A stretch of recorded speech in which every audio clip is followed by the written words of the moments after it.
given my views of that stuff. So I'm coming from the point of view of simple facts. There is a great resistance to the end of the nation state from people who have a self-identity with the nation state. And to dilute that, the migration, not just into Europe, but also into the United States, is to break down that sense of what the nation means, and therefore dilute that resistance to the end of the nation state. So like I say, there are lots and lots of reasons for this, but they're two of the big ones.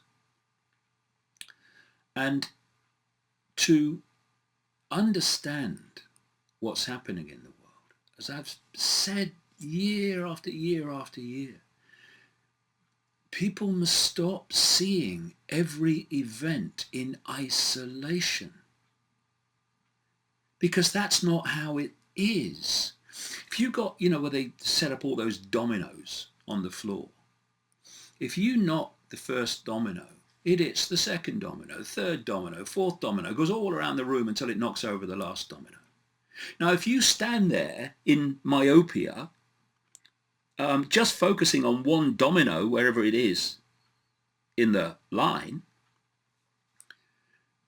you'll see a domino fall over.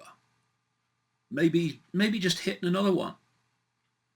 But you won't see all the dominoes that have hit each other to make that one fall. And so, to understand the migrant crisis, we have to connect some dots, because this is part of a long process of creating chaos to justify dramatic global change.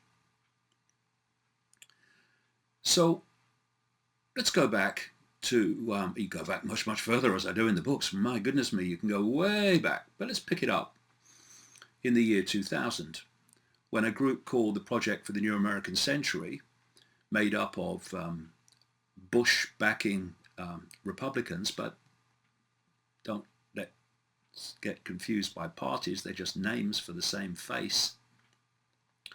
And they produced a document which called for a list of countries to be regime changed in multiple theatre wars by the American military. These countries were Libya, Syria, Iraq, on and on, all the ones that have been involved since. This group of people, which included people like Rumsfeld and Cheney and Wolfowitz, stalwarts of the Bush administration, they came to power a few months after that document was published. And the document also said that to achieve this end of all these regime changes with war and what have you, they would need what they called a new Pearl Harbor, an attack on American soil to justify what they wanted.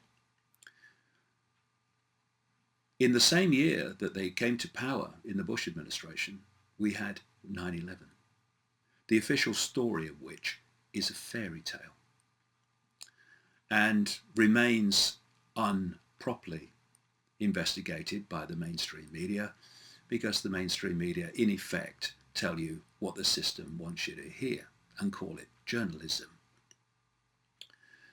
So as a result of 9/11, they had their excuse to go into Afghanistan, into Iraq, and start this so-called war on terror.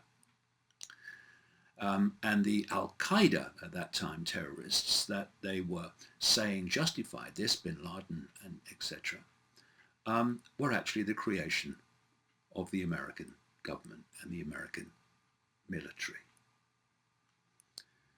So, as a result of that, you had these countries targeted one after the other. And of course, there's the television interview with General Wesley Clark, who